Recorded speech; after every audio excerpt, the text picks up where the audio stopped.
Welcome to the Old World First Impressions / Review series, where I'm going to upload about 3 videos a week, just going over the armies of the Old World. Now, most, if not all, the videos at the time you watch this are actually uploaded already behind my members only wall. So if you are impatient and you want to see another video now, and you don't want to wait for the next one to come out on YouTube here, just go ahead and click on the playlist, see if the one you want is already available. Most of them are there, and real soon they'll all be there. Click on that and join the channel when you watch it right now. Otherwise, let's get into the review. Tomb King time! Alright. Army must include 1 Tomb King or Tomb Prince. You must have 1 plus High Priest or Mortuary Priest, and then 1 Tomb King or High Priest per 1,000 points. And then you can have as many heralds and necrotects as you like within your hero allotment, which is character allotment, which is 50% of your army. For core, 25% of your army must be spent on core. 1 plus unit of skeleton warriors and or skeleton archers. And then a 0 to 1 tomb guard or sepulchral stalkers may be taken as a core choice. And then, everything's smattered about. 1 herald in your army can upgrade to BSB for 25 points. Excuse me. All right, let's talk Monarchs of Nehekhara. The Tomb King and the Tomb Prince. So the Tomb Prince is 90 points. Movement 4, weapon skill 5, strength 4, toughness 5, 3 wounds, 3 initiative 3 attacks, leadership 9. The King is 160 points. He gets you weapon skill 6, strength 5, additional wound at wounds 4, additional initiative 4, and additional attack and leadership at 4 and 10. So a lot more points, but a lot more stats. Weapons, flail, great weapon, cavalry spear, appropriately mounted, stuff like that. May take a shield, may be mounted. Let's see what we got for mounts for these tomb characters. Skeletal steed, bone horse, skeleton chariot, necrolith bone dragon, that's that new model, and the Cavalry war sphinx.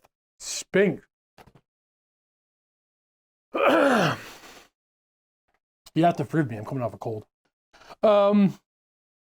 The Necrolith, the Bone Dragon, and the War Sphinx can only be taken by a Tomb King. The Tomb King have 100 points for the magic items. The Tomb Prince can buy 50 points for the magic items. They have special rules. Curse of the Necropolis. See what that one is. If a model with this special rule loses last wound to enemy attack, the unit that made the attack must immediately make a leadership test. If the test has failed, the enemy unit suffers a D3 strength 2 hits with an AP of nothing. That's not as good as it used to be. They have the dry as dust special rule.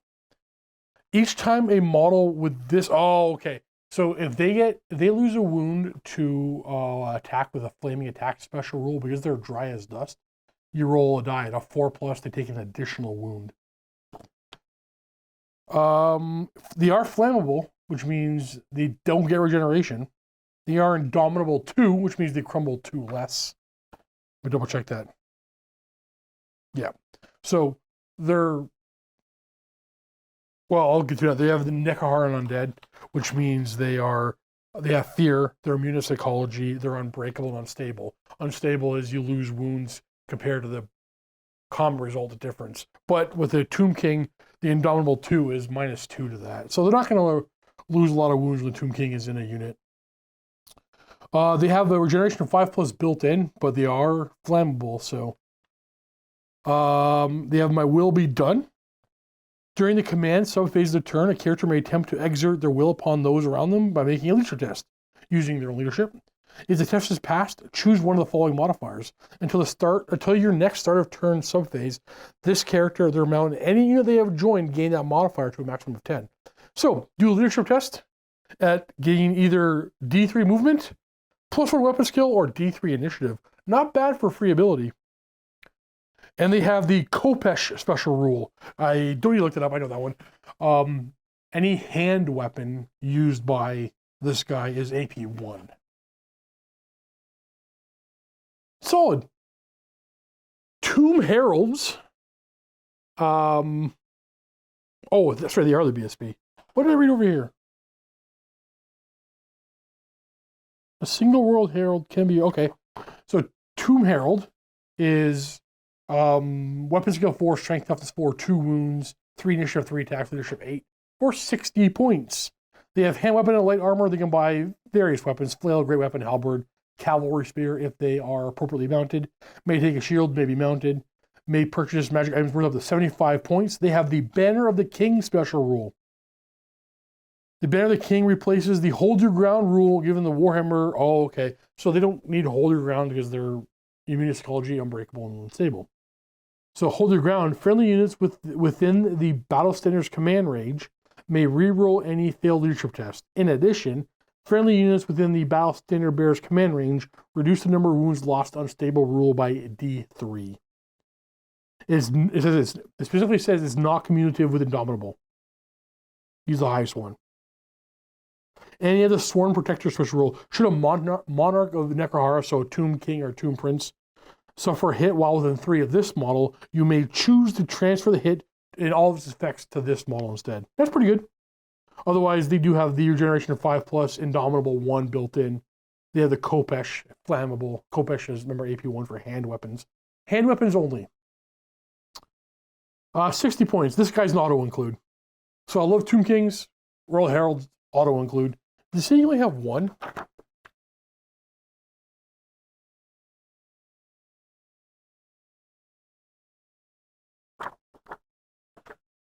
You can have as many Royal Heralds as you want. Interesting.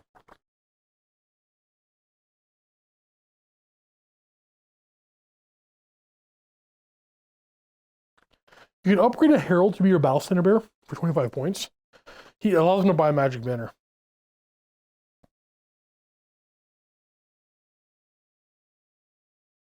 Oh, I'm sorry. Banner of the King. A Royal Herald that has been upgraded to your Battle Standard may replace Hold Your Ground with the reduced crumbling thing. So, only 1 banner to reduce crumbling within command range. Otherwise, you can have as many as you want to be bodyguards. Lich Priest. You have the High Priest and the Mortuary Priest. The Mortuary Priest is 55 points. You can upgrade to level 2 for 3 additional points. The High Priest is level 3 for 140 points. Upgrade to level 4 for additional 30 points. Mortuary Priest is human stats. Movement 4. Weapon skill, strength, toughness 3. 2 wounds, 2 initiative, 1 attack, leadership 7. The High Priest has +1 toughness, +1 wound, +1 attack, +1 leadership. For more than double the points. But you have to have 1, right? They can take Elementalism, Illusion, and Necromancy, so 3 solid lores. They can be mounted appropriately. They are Indomitable 1. They do have Khopesh as well, and Regeneration 5+ built into these guys. They have the Beneath the Sands and Arise special rules. They also have the Curse of the Necropolis. Necropolis. These words are hard for me. So Arise.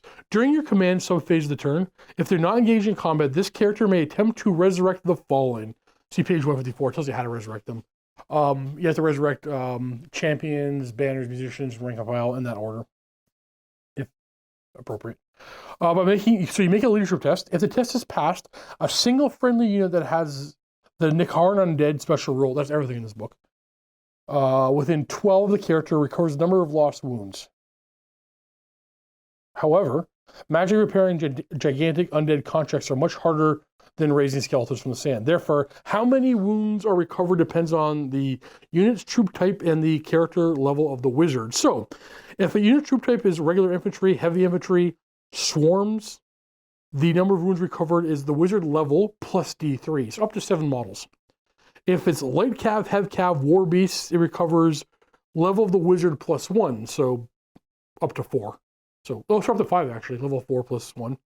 If the unit troop type is monsters infantry, monsters cav, or light chariot, it recovers a number of wounds equal to the character level of the wizard. Oh, that's pretty good. So you can heal 4 wounds on a monster with a High Priest. If the unit troop type is heavy chariot, monster creature, behemoth, or war machine, it recovers a single wound. Okay. So a single wound for the really, real big ones. How many of these guys can you have in your army? 1+. So you have as many as you want within 50% of your army allotment and characters. What's the Beneath the Sand special rule? From beneath the sands, during the command subphase of their turn, if they're not engaged in close combat, this character may choose a single friendly unit that has both the Nehekhara Undead, everything, and the Ambusher special rule that's currently held in reserve and attempt to summon it by making a leadership test. If the test is passed, the chosen unit is successfully summoned and can be placed on the battlefield anywhere completely within 12 of this model, but not within 6 of enemy models. The unit cannot charge during this turn, but counts as having moved for the purposes of shooting, but can otherwise act as normal. Oh, that's really good. If the test is failed, the ambushers pay no heed to the model summons and are delayed until the controller player's next turn. So let's keep that in mind for when we talk about ambushers later on. One more rule we're going to read before I talk about how much I love these guys. The Hierophant. Your army must include at least one Lich Priest to be its Hierophant. If your army includes several Lich Priests, the Hierophant will be the one with the highest level of wizardry. If 2 or more, blah, blah, blah. Should a Hierophant be slain, the magical animus of the army starts to dissipate. As soon as the Hierophant is removed from play, all friendly units with the Nehekhara Undead special rule lose regeneration. In addition, at the start of each phase in which your Hierophant was removed from play as a casualty, and during each of your starter turn subphases of the remainder of the game, all friendly units with the Nehekhara Undead special rule that are currently on the battlefield must make a leadership test. If the test failed, the unit loses a number of wounds equal to the result the total it failed by. Okay, so that's typical old rules. So only one unit can, only a Lich Priest can only heal one unit once per turn, and they can summon things from ambush. I suspect you're going to want multiples of these units. 85. How much does a horse? 97 points gives you level 2 mortuary priest and a horse, skeletal steed. A couple of those running around helping heal up things are probably going to be a mainstay. I suspect to see at least 2, maybe 3 Lich Priests in every Tomb King army. We have the Necrotect character back in the game again. 55 points. Weapon skill to skill 3, strength toughness 4, 2 wounds, initiative 3, 2 attacks, leadership 7. If I don't mention the movement value of a model because it's the basic 4 that most things have. This is just a regular infantry character, hand weapon, whip, and light armor. Can have 50 points of magic items. Has the Dry as Dust, Flammable, Kopesh, Nehekhara Undead, and Regeneration 6+ special rule, and the Eternal Taskmaster special rule. During the command subphase of the turn, this character may attempt to drive units they have joined to greater efforts by making a leadership test, using their own leadership, which is 7. If the test is passed until the start of your next start of turn subphase, this character and any unit they have joined gain the extra attacks 1 and hatred all enemies. Ooh. This guy's going to be hard to protect, though. Oh, he's toughness 4 with 2 wounds. So, dual leadership test, leadership 7. Hatred and +1 attack. That's pretty good. Can we afford them? We need our character points in Tomb Kings and Lich Priests, though. Oh, and heralds. Ooh, a lot of characters you want to spend in this army. That's typical undead over the years, right? Skeletal steeds, just your regular bone horse, movement 8. 1 gives you 1 strength, 3 attack. Nehekhara Undead, Swift Stride, and Vanguard. Ooh, skeletal steeds have Vanguard. Chariot, we'll talk about them later. So the Tomb Guard is the infantry unit we're going to talk about. Remember, 1 Tomb Guard can be core, I believe. If I remember correctly. Yeah, 1 Tomb Guard can be core. They are 10 points a model. Weapon skill to skill 3, strength toughness 4, 1 wound, initiative 2, 1 attack, leadership 7. So they go by command, standard, musician, and champion. The champion is called a Tomb Captain. It has your typical +1 attack, but he also has +1 initiative. The Tomb Captain is initiative 3. Okay, so they come with light armor and shields. For 1 point, they can take halberds. Halberds +1 strength AP1, so strength 5 AP1, not bad. Can have 50 points for the magic standards, and the Tomb Captain can spend 25 points on magic items. So 1 unit per 1,000 points you're playing in your army can purchase drilled for 1 point per model. I don't think they ever want to purchase drilled because they don't care about marching. And I don't know, drilled allows you to reform the ranks and march. So it's not that important for, like, the best part about it is the march blocking thing. So yeah, drilled is probably never going to be purchased with Tomb Guard. But they can purchase the Nehekhara Phalanx special rule. What is that?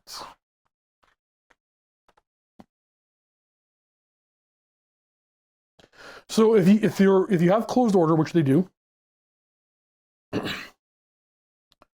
if they use shields, if they have shields and use them in combat, they can, in the lost combat, they can choose not to give ground. So not move back 2 inches. That's 1 point per model. Would you overspend that? I don't know. Maybe. It's only 1 point per model, though. They have cleaving blow. Oh, that's a special rule. Cleaving blow. When you roll 6 to wound with the Tomb Guard against regular infantry, heavy infantry, light cav or heavy cav, and war beasts, you're not allowed any armor or regeneration saves. You can take ward saves, but no armor, no regeneration. So that used to be a killing blow they used to have in previous editions, where it outright killed you, but you just take 1 wound. But 6 is to wound, no armor saves or regeneration against those troop types. Not bad. They have regeneration 6+ built in, and they have Indomitable 1, so they crumble 1 less. And they have Kopesh. Oh, okay. So if they're using a hand weapon, they have AP 1 built in. So why would you buy halberds? Would you pay 1 point to have a halberd? You'll have 1 less save, but 1 more strength. That's the trade for that, because the Kopesh rule. Kopesh doesn't work on halberds, it just works on hand weapons. 10 points a model, strength toughness 4. A unit that can come, toughness 4 models that can come back to life because of the healing. I like it. Up to 7 a turn from level 4 priest. Skeleton warriors are 4 points a model. Weapon skill with skill 2, strength toughness 3, 1 initiative, 1 wound, 1 initiative 2 attack, leadership 5, and 4 points a model. Like I said, they come with hand weapon and shields. They can take thrusting spears for 1 point and light armor for 1 point. Do I want spears? Maybe. Yeah, because you're gonna get stuck in. I'd probably buy spears. The Master at Arms, that's the unit champion, can actually purchase magic items for 25 points. And then 1 unit per 1,000 in your army may have the Nehekhara Phalanx special rule for 10 points. That's where you don't fall back if you lose. So 10 points for the Skeleton Warriors to purchase it. The Tomb Guard is 1 point per model. Interesting. And they have a magic standard worth up to 50 points. They have Close Order, because they have to have something. Makes sense. They have Horde. Oh, so you have +1 combat. They can go up to 3 rank bonus. Nehekhara Undead. Regeneration 6+. Oh, and Regimental Unit. So that's the detachment rule. If you follow along in the core rules of our First Impressions review video, detachment and parent units can. Well, I'm gonna assume the archers have it. Detachment. Yeah. Okay. So Skeleton Warriors are regimental. Archers are detachment. Archers can stand and shoot or countercharge anything that charges Skeleton Warriors. Solid. Pretty good. They used to be an old Empire only special rule. But Skeleton Archers are next. They are 5 points a model. Weapon skill, Blitz skill 2. Strength toughness 3. 1 initiative 2 attack, 1 wound, leadership 5. Hand weapon and war bows. They can have light armor for 1 point per model. I don't know if you ever want to do that. They have the detachment, Nehekhara Undead, open order special rule. That's pretty good. Regeneration 6+.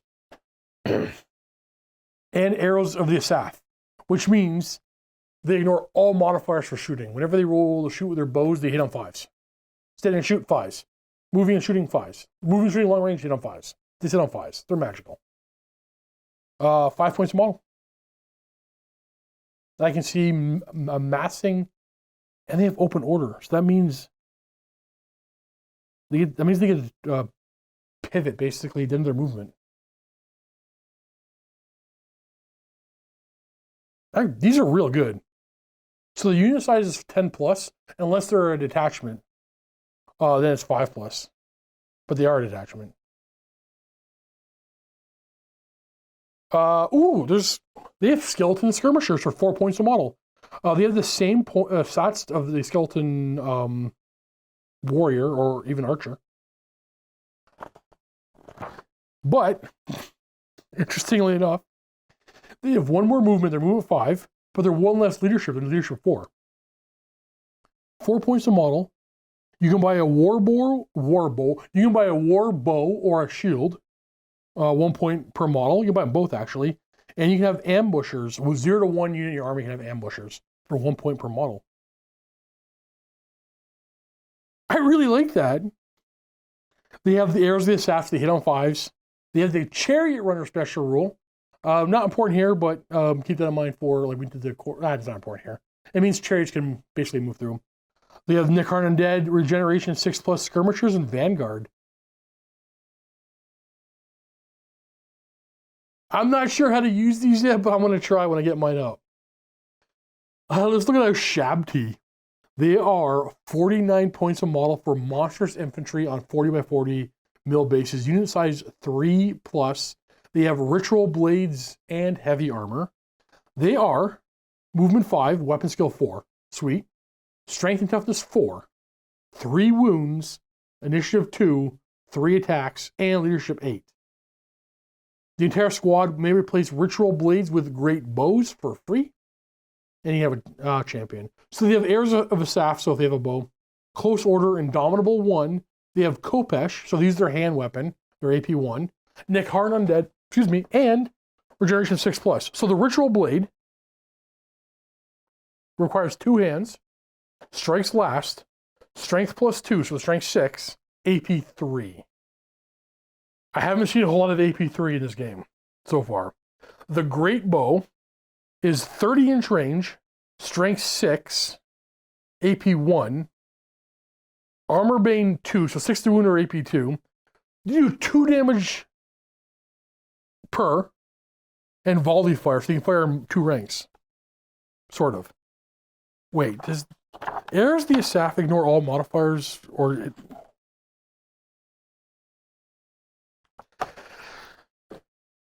We gotta get our hands on some Great Bow Ushabti. So these are Ballistic Skill 3. These are monster killers. So they'll hit every monster in the game on a 4 with their bow. Twang, 4 to hit. Their strength 6, that's gonna wound most monsters on 4. AP 1 built in. Armor Bane 2. Multiple wounds 2. This, I gotta get some of these. These are monster killers. I suspect this is going to be a monster edition. I'm not sure yet. But these are going to be pretty good at killing them. Tomb Swarms for 37 points per model. 2 to 10 in size. Movement of 5. Weapon skill 3. Strength toughness 2. 5 wounds. 5 attacks. Initiative 1. Leadership 10. They have hand weapons. They can have ambushers for 2 points per model. Probably pretty good. They have the Dry as Dust special rule, so they might take extra wounds from flaming attacks. They have Nehekhara Undead. They have poison attacks. They have Regeneration 6+, and skirmishers. They're a little more expensive than I want them to be, but I can see their value.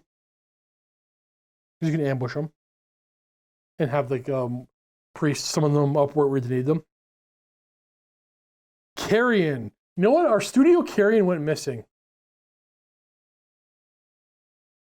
Sorry, I got upset when I thought about that. We had 4 carrion models. Now we have 1. Monsters Infantry. 27 points. They have movement 2. Who cares? They have fly 10. Weapon skill 3. Strength toughness 4. 2 wounds. 3 initiative 3 attacks. Leadership 4. They have Nehekhara Undead. Regeneration 6+.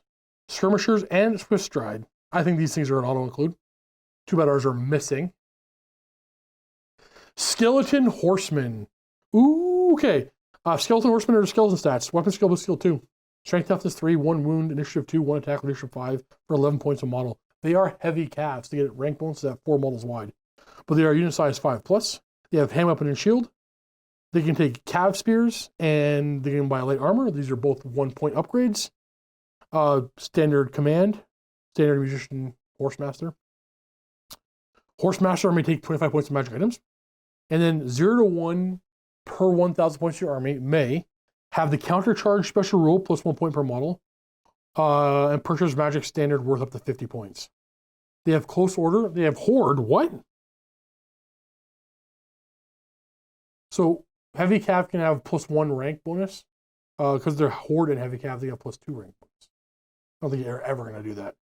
Regeneration 6+ Vanguard and Swift Stride. Luca hates these type of things, but they're only 11 points a model for movement 8 undead. I'll buy some Cav spears, so 12 points a model. I think I like them. I don't think they're going to be a mainstay or a necessary thing in Tomb King armies. Yeah.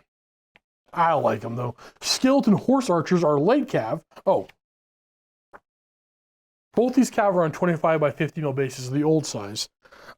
Typical skeleton stats. 11 points a model. They have hand weapons and war bows. They can buy light armor for 1 point. They have Heirs of the Asaph, Nehekhara Undead, Open Order, so free pivot at the end of their turn, in their movement. Regeneration. They have Reserve Move. That's really good. They have Scouts, Skirmishers, and Swift Stride. This unit's good. They move 16 inches a turn.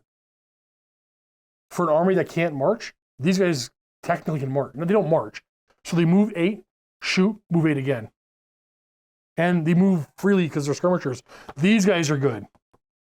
When I play my Tomb Kings, it's all about the Cav, I think.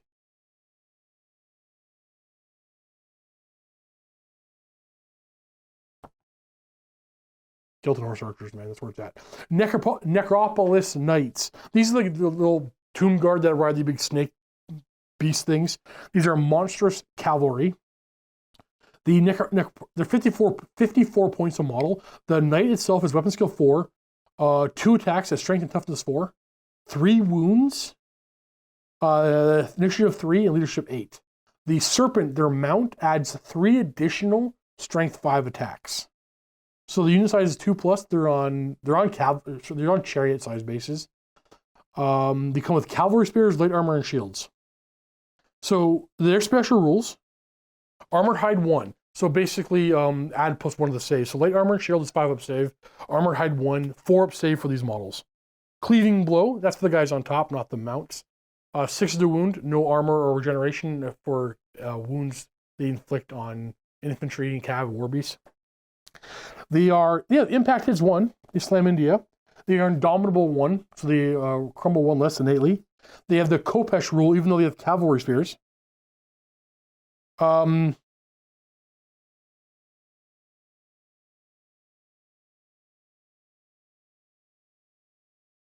Interesting. I have to look something up on Kopesh.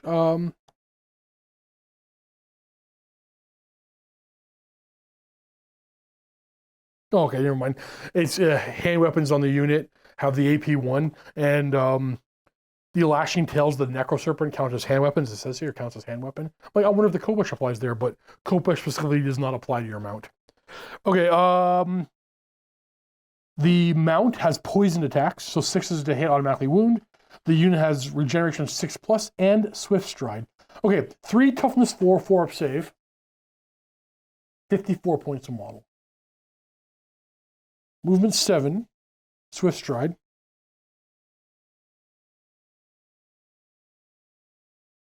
I think I like it. 2 attacks apiece. Basically 5 attacks per model. No, I like that. 5 attacks a model, I like that. And they're initiative 3. So they're going to swing first when they charge. For the most part. Almost always. No, this is a hard-hitting unit. I wish you can get some AP on the Necro Serpent itself, but 3 more strength 5 attacks isn't nothing. All right, I like it. Sepulchral Stalkers. Oh, okay. It's the same kit as the Knights. So these are the mounts without the rider on top. So they're 52 points. They're 2 points less a model to be the Stalker instead. Oh, sorry. It's the same kit, but it's a different thing. The Necro Serpent is a big cobra. The Sepulchral Stalker is a cobra with arms. So this thing is movement 7, weapon skill 3, strength toughness 4, 3 wounds, initiative 3, 2 attacks, leadership 8.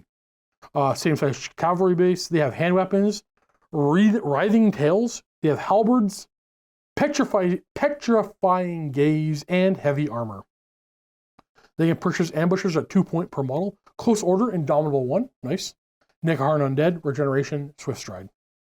The Writhing Tail is Strength 4, AP 1, extra attacks D3.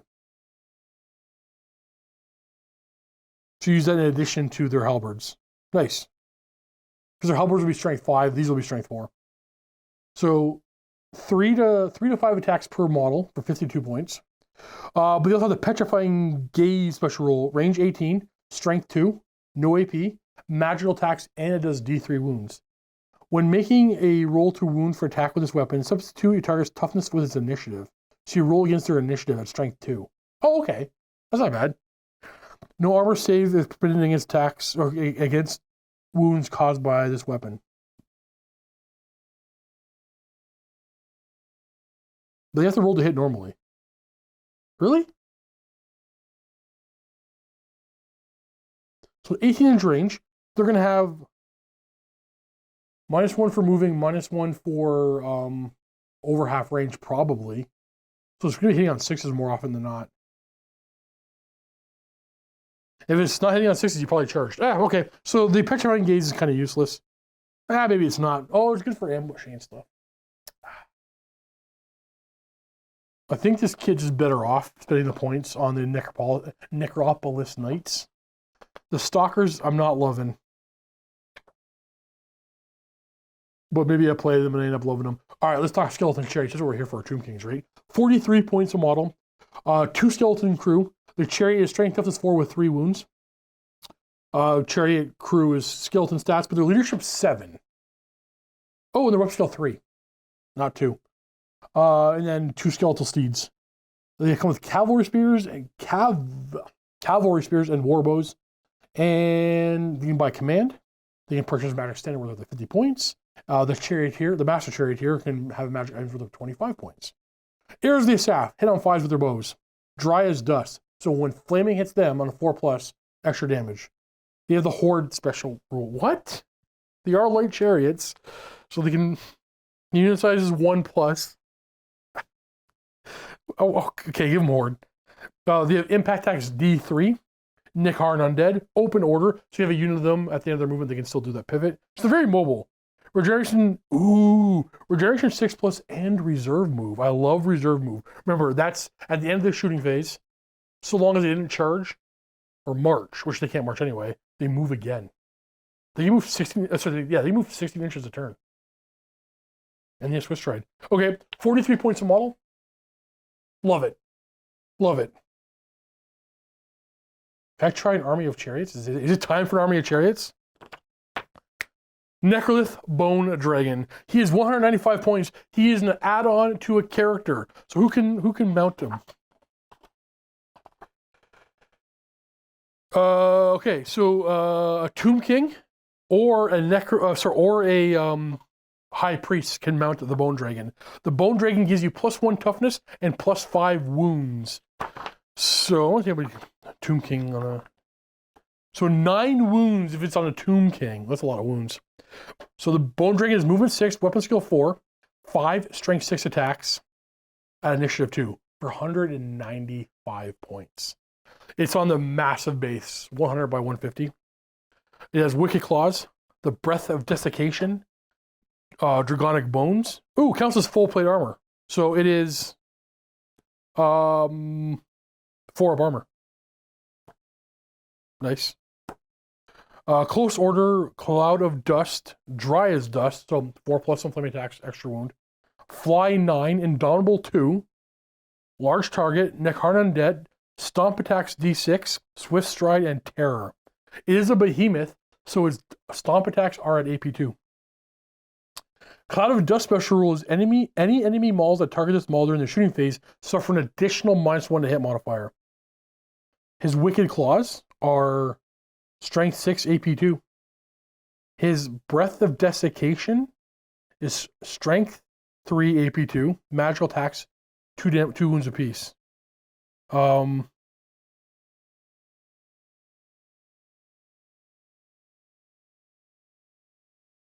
It says range not available. They're missing. Oh, breath weapon. Breath weapon. So it's easy the template. So Strength 3 AP2, 2 damage. Breath weapon. Okay, I love it. It's 195 points, but I love it. The other mount a Tomb King can have is the Cavalry War Sphinx, but it can also run off on its own. The Bone Dragon can't be its own thing, but the War Sphinx can be its own thing or be mounted by the Tomb King. It is 175 points, movement 6, strength 5, toughness 6, 5 wounds, initiative 1 with 4 attacks, and it has two Tomb Guard crew. That had more. Okay. Armor value 5+. Great. Has Wicked Claws. His Wicked Claws are strength 5 at AP2, so 4 strength 5 AP2 attacks. Oh, you can buy up to 2 additional Tomb Guard crew. There you go, for 10 points more per. So you can have 4 crew but make them 195 points. You can buy Envenom Sting for 5 points, and you can buy a Fiery Roar for 5 points. So let's see what we got here. The Tomb Guard have cavalry spears and short bows. They have the arrows, the assassin special rule, cleaving bow for the Tomb Guard only, not the mount. Close order, because everything has to have an order. They have the Howder special rule. Indomitable 2, Khopesh for the Tomb Guard. Large target, Nekhara Undead, regeneration 6+. Stomp attacks D3. It is a behemoth, so it has AP and stomp, and it's terror. So the Envenom Sting is... Oh, okay. You can buy 5 points to turn one of his 4 attacks into an Envenom Sting, which is just poison and strikes first, but it has no AP. I don't think I would ever pay that. I'd take the AP2 of the Wicked Claws every time. No, I don't know. Yeah, I don't think I'd ever... Would you pay 5 points to turn one of your AP2 attacks into AP nothing, but you gain poison and strikes first on just that attack? Its Fiery Roar is a strength 4 AP1 breath weapon with flaming attacks. So, you know what? 195 points. It's a toughness 6 monster with 5 saves. So, 175 points. 195 if you buy the extra Tomb Guard. Little expensive. I can see use of it though. Tomb Scorpion, 70 points. Monstrous creature. It's on a bigger base these days, 75 by 50. There's Decapitating Claws, and Venom Sting. Decapitating Claws, and Venom Sting, and the Bone Carapace, which counts as heavy armor, so 5 save. You can buy Ambusher Special Rule for 5 points, which I probably would.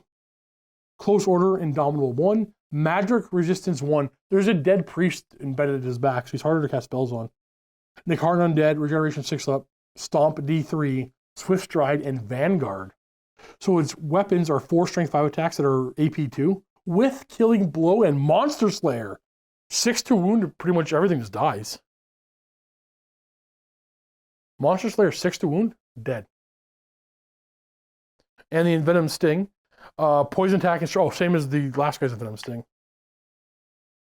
In combat, this model may choose for one of his attacks to be an Envenom Sting. I probably would never do that, but at least it's an option. Tomb Scorpions. Another auto include. Maybe. A Necrolith Colossus. Behemoth on a 50 by 50 millimeter base. Oh, this is the Bone Giant. Oh, wait. Movement 6. Weapon skill 3. Strength and toughness 6. 5 wounds. Initiative 1. 4 attacks. And leadership 8. 160 points. Pair of Great Khopeshes. That's how they spelled it, so that's what I'm going to say it. And heavy armor. So they have close order. How he moves, right? Indomitable 2, so he crumbles 2 less. Large target, Nekhara Undead, regeneration 6+, stomp attack is D3, terror, timber, he falls over. And unstoppable assault. Okay, what does that do? During the combat phase, any turn in which this model charged, every attack it makes that causes an unsaved wound allows it to immediately make 1 additional attack. These additional attacks also benefit from the special rule, so he just keeps on swinging so long as you do an unsaved wound. This could kill entire unit. It never does, but it can kill an entire unit by itself. Note that unsaved wounds caused by the stomp attack does not benefit from the special rule. So the paired Great Khopesh is strength 6, AP2, killing blow, and requires 2 hands, obviously. Expensive. I'll use them. Maybe he's not expensive. The Necrosphinx. 195 points. Movement 6 is a behemoth on the very large base. Strength 5, toughness 6, 6 wounds. Initiative 1, 5 attacks, leadership 8. Cleaving blades, decapitating strike, and heavy armor is the special rules. Or, sorry, is equipment. You can buy Venom Sting for 5 points. Again, don't know if I would. He has Fly 9, Indomitable 2, Large Target, Necron Undead, Regeneration 5+, nice. Stomp attacks D3 plus 2, nice. Swiss Stride and Terror. Has a Soul Reaper. After deployment, but before the first turn begins, nominate a single enemy character nominating a single enemy character. This is the soul marked by the Necrosphinx to journey into the underworld by battle's end. The model may reroll any hit rolls of 1 made against a nominated character. Okay. Cleaving Blades are Strength 6 AP 1 with Killing Blow. Decapitating Strike. Strength 10, AP 4, Killing Blow, Monster Slayer, strikes last. This model may make 1 additional attack each turn with this weapon. So he effectively has 6 attacks. I like the Decapitating Strike. And then Venom Sting. 195 points? Yeah, all the monsters. I love monsters. Bring them all. Where are these monsters sitting? For like army. War Sphinx, up to 2 can be special, not counting character mounts. The Colossus, the Necrosphinx are rare. Okay. The Screaming Skull Catapult, toughness 6 with 3 wounds, 105 points. You can buy Skulls of the Foe for 20 points, which you will. This is a 125 point model. So it is a Screaming Skull Catapult, D3 plus 1 wound, Strength 8, AP 3, under the hole, small blast. But it's cumbersome, flaming attacks, magical attacks, move or shoot, multiple wounds, D3. Typical Stone Thrower stuff. So it's a Stone Thrower, but Screaming Skulls. Any unit that suffers 1 or more unsaved wounds from this weapon must make a panic test as if it's taken heavy casualties. Which is whatever, not that big. That's cool. That's not as powerful as it used to be because you might just end up falling back 2 inches, automatically rallying if you're above half strength. So whatever. But until your next start of turn subphase, any enemy unit that was within 2d6 of the central hole of the blast template after scattering suffers a -1 modifier to its leadership characteristic to a minimum of 2. You launch it and boom, -1 modifier. That -1 leadership is such a big deal in this edition. Remember, to actually flee and break from combat, you have to roll higher than your leadership. Which means, I'll use the dwarf for example, leadership 9. They can lose combat by 13, so long as they don't roll a 10 plus. They're not running away. But this modifies their leadership down to 8, so now they have to roll a 9 plus. That -1 leadership is so good. Casket of Souls, 135 points, toughness 6 and 4 wounds. Covenant Power, Dries Dust, it's immovable. Nehekhara Undead, regeneration 5+. Skirmish, because it's a war machine. Unbound Spirits and Vortex of Souls. While within 12 of the Casket of Souls, friendly Lich Priest may apply a +1 modifier to any casting roll they make. Okay, not bad. Additionally, any model, friend or foe, that casts a bounce spell while within 12 of the Casket of Soul may apply an additional +1 modifier. Okay, so even your opponent's bounce spells within 12 or +1. Immovable object, so it can't move once it's deployed. Unbound Spirits. If the crew of the Casket of Soul is reduced to 0 wounds, immediately roll a d6 for every unit, friend or foe, within 12 of the model. On a roll of 4+, the unit suffers d6 strength 3 hits with no armor or regeneration saves permitted. Wards are fine.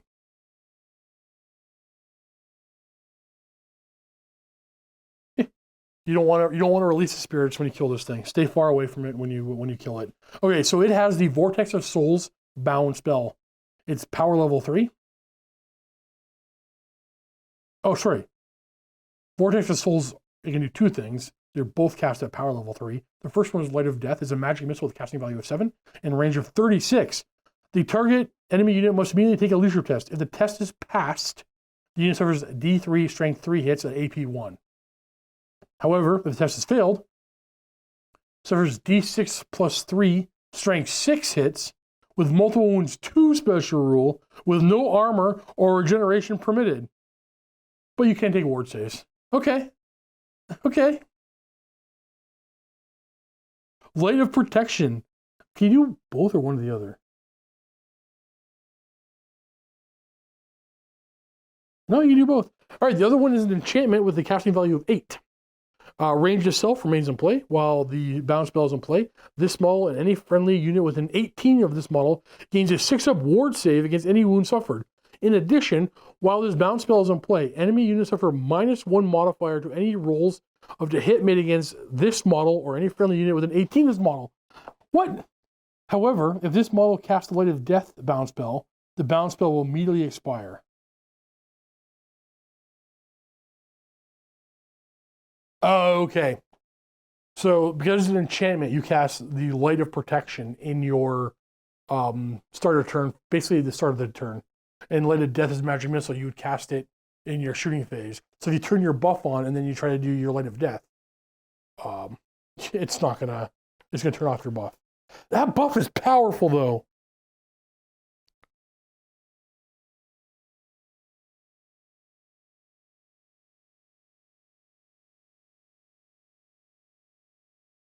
But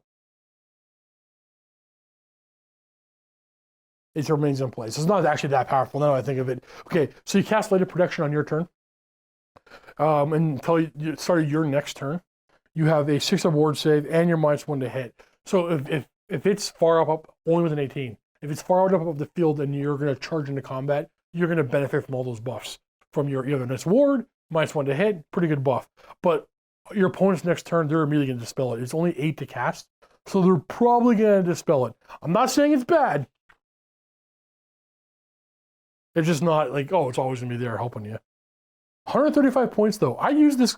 You know what they say when you play Tomb Kings? There's going to be a Casket of Souls on the table.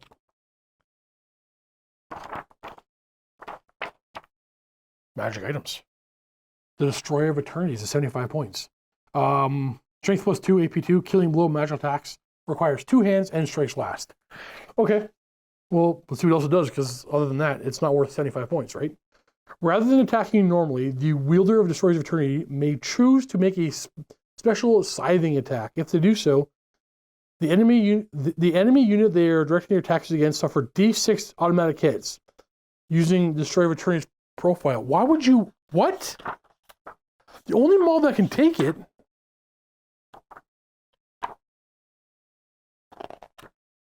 Where are you? That's 4 attacks.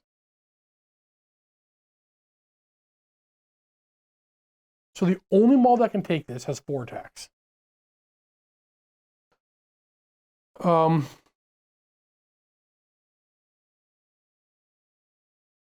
So on average, when you roll this, you're going to get 3.5 hits.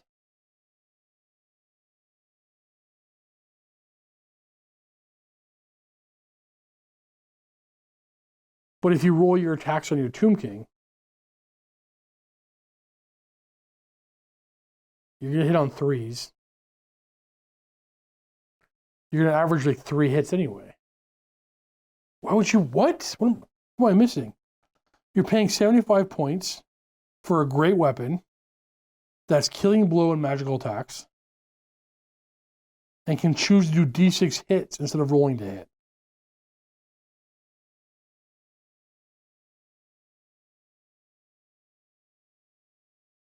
What am I missing? No. That's a solid no for me. Crook and Flail of Radiance are 50 points. Monarchs of Nehekhara only. So only Tomb Kings and Tomb Princes can take this. Strength User, an AP1. Extra attack is D3. Magical attacks requires 2 hands and strikes first. There we go. There's a magic item I like. So on a Tomb King, you're going to have 4 plus D3, Strength 5, AP1 attacks that are magical and strikes first. There's a magic item I like. Flail of Skulls, 35 points. Strength +3. AP1. Multiple wounds 2 requires 2 hands. Oh, the strength modifier goes away after the first round of combat like a normal flail. AP stays though. 35 points? All day long. This is an awesome item. Alright, so First weapon, sucked. Next two, awesome. Third one is a Serpent Staff. It's only for Lich Priest. It's 20 points. It's Strength plus 2 AP 2. Requires 2 hands. Gives them poison attacks and magical attacks. Do you want a magic weapon on these guys? How many attacks do you even have? 2 attacks from the High Priest. There are probably better ways of spending 20 points, but it's not a bad weapon at all. Sure. We got the Armor of Ages. 50 points. It's light armor. In addition, enemy models must re-roll successful wound rolls made against the bearer. Oh my god. What if you're a toughness 6 bone dragon and you have to re-roll wounds against you?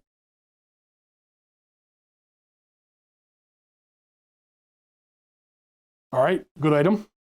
The Shield of Petra, 25 points. The Shield of Petra is a shield. In addition, any enemy model that directs their attacks against the bearer during the combat phase suffers a -1 modifier to their weapon skill. Not bad. I like that too.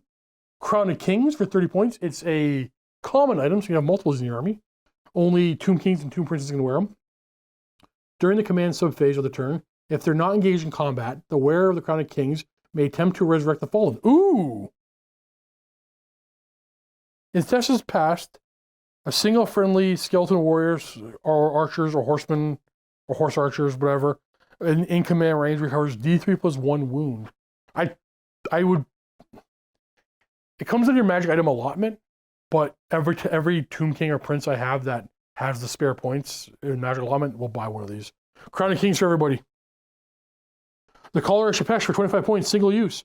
When the bearer of the Collar of Shepesh loses the last wound, roll D6 and a 4+. The wound is not lost. Instead, a single friendly model within the wearer's command range is removed from play as a casualty. Standard of the Cursing Word for 80 points. Battle standard bearer only. At the end of any phase in which one or more models in a unit joined by the bearer of the Standard of Cursing Word lost its last wound to an enemy attack, that unit that made the attack must make a leadership test. If the test is failed, the enemy unit suffers D3 strength 2 hits with AP of nothing for each model that lost its last wound. Which one more?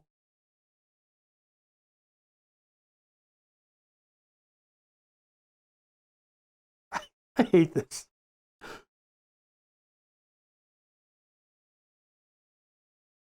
Is it for each?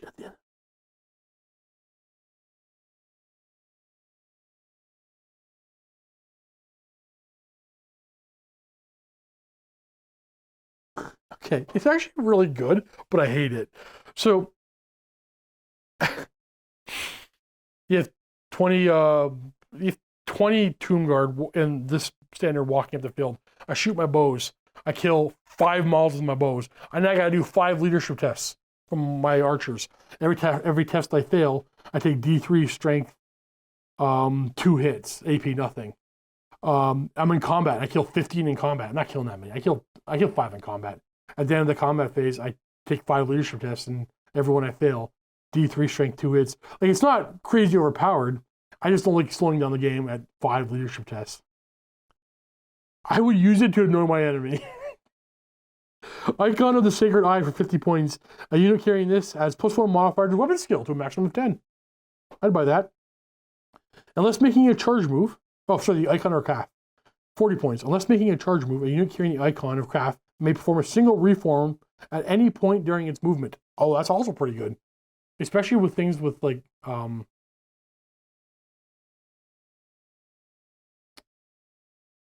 the chariots have open order and reserve move. Can they take this? Yeah. Chariots can buy this. Nice. Chariots can have 50 points for the magic standards, and this is 40. We have the Mirage Banner for 20 points. Any enemy model that targets a unit carrying the Mirage Banner during the shooting phase suffers additional -1 hit modifier. That's also a good banner. Okay, I'm liking magic items from Two Kings. We're not done, actually. Cloak of the Dunes for 50 points. Models with the troop type infantry only. The wearer of the Cloak of the Dunes gains a flying 9 special rule. In addition, any enemy unit the wearer moves over during the remaining move sub-phase suffers D6 strength 2 hits at AP 1. Keep in mind, if you do have fly, you can't join units that don't have fly. Icon of Rulership for 35 points. It's a common item. You can have multiples of these. Models with the troop type is chariot only. The model doubles its unit strength from 3 to 6. That's pretty good. In addition, any impact hits caused by this model have armor piercing 2 and magical attacks. I'd pay that if I had the points. The unit strength alone is probably worth it, let alone the AP on the impact attacks. But it's 35 points coming out of your magic item allotment, right? Death Mask of Karnut, 20 points. The wearer of the Death Mask gains a Terror special rule. I'd buy that too all day long. Terror's pretty good. Remember, if you lose combat to a unit with Terror, you're -1 leadership. Arcane items, Ankil's Canopy for 30 points, single use during the command sub-phase of their turn. If they are not engaged in combat, the bearer of Enhil's Canopy, his thing, may attempt to unleash its contents by making a leadership test using their own unmodified leadership. If this test is passed, all remains in play spells currently in play are dispelled, including ones cast by friendly wizards. Sure, I'm never going to buy that, but maybe. Here, I can't say this word. Heretic. It's such an easy word. Heretic. It's not heretic. A jar. It's a jar. And it's common. You have multiples of these. It's 25 points. Single use. During the command sub-phase of their turn, if they are not engaged in combat, the bearer of the jar can release the power within it. The bearer may attempt to resurrect the fallen by using the Arise special rule twice during this command phase rather than once. I can see these being auto-include. Obviously, like, I keep saying auto-include, there's only so many points in your army, but you're going to see these in an army quite often, I think. And finally, for 20 points, we have the Scarab Brooch. When using the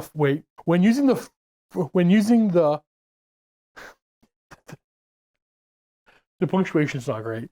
When using the From the Beneath the Sand special rule, a summon unit can be placed on the battlefield anywhere complete within 18 of the priest wearing the Scarab Brooch rather than 12. That's pretty good. That's probably going to be auto-include for certain builds. Okay. Magic items. They're solid. They're solid. We cover everything except the lore of Nehekhara. So remember, when you choose your spells... Wait a second. I did say what spells these wizards can take, right?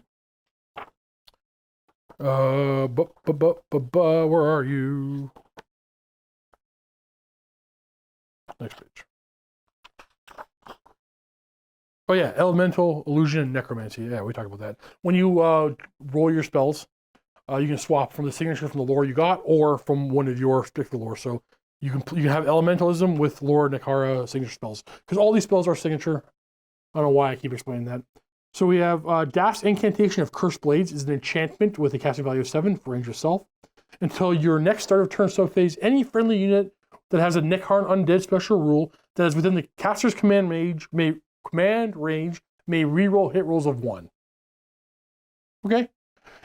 I don't like rerolling 1s, but there's not enough attacks for rerolling 1s that really matter, I think, in the game, in my opinion. The Incantation of the Desert Wind is an enchantment with a casting value of 6 or 10. Range yourself. If the spell is cast, the casting value of 6 or more, a single friendly unit that has a Nehekhara Undead special rule and within the caster's command range gains a reserve move special rule. Awesome. If the spell is cast with 10 or more, every friendly unit that has a Nehekhara Undead special rule within the command... Yeah, that's good. That's really good. All you gotta do is roll 6+ on 2 dice to have every model in your command range move at the end of the shooting phase. So moving twice.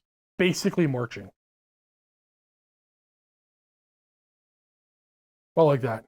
The Incantation of Desiccation is a hex value... Oh, sorry. You need to roll the Desert Wind. Actually, you have to roll 6+, because I'm assuming you're level 4, adding 4, making the 10. Incantation of Desiccation is a hex with a casting value of 10, range of 15, and until the end of this turn, the target enemy unit suffers -1 modifier strength and toughness characteristics to a minimum of 1. If the spell is cast, the effects of the other hexes are removed. Okay. I like all 3 of theirs. Nope, sorry, that's not true. Cursed Blades isn't my thing. I don't like rerolling 1s. You may love it, but I love reserve move, and I love reducing my opponent's strength and toughness. Tomb Kings. I do not think, my predictions here, we're not going to be calling Tomb Kings overpowered. We're not going to be complaining about undead in this edition. I think the natural state of the games, give ground, fall back in good order, makes the unbreakable, unstable gap between the, like, how do I explain this? I'm not good with my words, everybody, even though this is for a living. The gap between armies that have unstable, unbreakable to the ones that aren't unbreakable, in previous editions was a pretty big gap, and that's why points had to adjust a bunch of things. That gap is much more narrowed down. Things with even bad leadership fight multiple rounds of combat before they really end up fleeing. You're usually rolling multiple tests before you go, and in my very limited experience. So, yeah, I think we're not going to be calling undead overpowered this edition. They do look very interesting to me for the first, like, I don't really like undead, but I'm definitely working on Tomb King army now. Yeah, excited for this one. Let me know what you think of the Tomb Kings.